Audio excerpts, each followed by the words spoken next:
कभी भी किसी का हुलिया देख के उसकी औकात का अंदाजा नहीं लगाने का, क्योंकि ऐसा आदमी बहुत खतरनाक होता है। हुलिया ही बदल डालता है।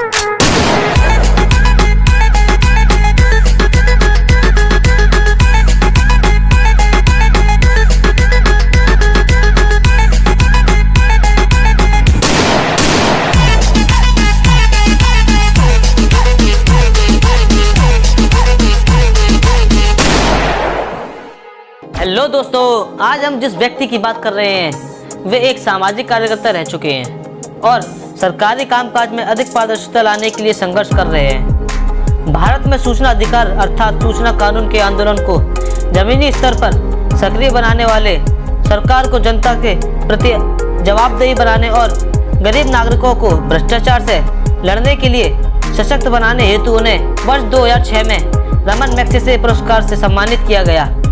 उन्होंने आम आदमी पार्टी के नाम से एक नए राजनीतिक दल की स्थापना की। जी हाँ दोस्तों, हम बात कर रहे हैं अरविंद केजरीवाल जी की। हेलो दोस्तों, मैं हूं आपका दोस्त अरबाज और आप देख रहे हैं मोटिवेशनल स्टोरी। अरविंद केजरीवाल जी का जन्म 1968 में हरियाणा के सिहार शहर में हुआ और उन्होंने 1989 में IIT खड़गपुर से यांत्रिक अभियांत्रिकी में स्नातक की उपाधि प्राप्त की। बाद में 1992 में वे भारतीय राजकीय सेवा ICS के एक भाग भारतीय राजस्व सेवा IRS में आ गए और उन्हें दिल्ली में आयकर आयुक्त कार्यालय में नियुक्त किया गया। शीघ्र ही उन्होंने महसूस किया कि सरकार में बहुचलित भ्रष्टाचार के कारण प्रक्रिया में पारदर्शिता की कमी है। अपनी आधिकारिक स्थिति पर रहते हुए ही उन्होंने भ्रष्टाचार विरोधी मुहिम शुरू कर दी।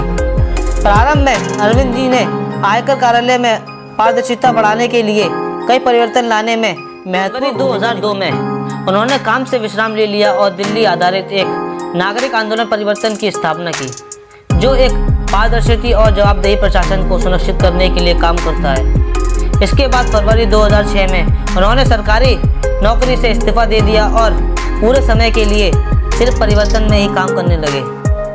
अरुणा रॉय, गोरेलाल, मनीष जी और कई अन्य लोगों के साथ मिलकर उन्होंने सूचना अधिकार अधिनियम के लिए अभियान शुरू कर दिया, जो जल्द ही एक मूल रूप से सामाजिक आंदोलन बन गया।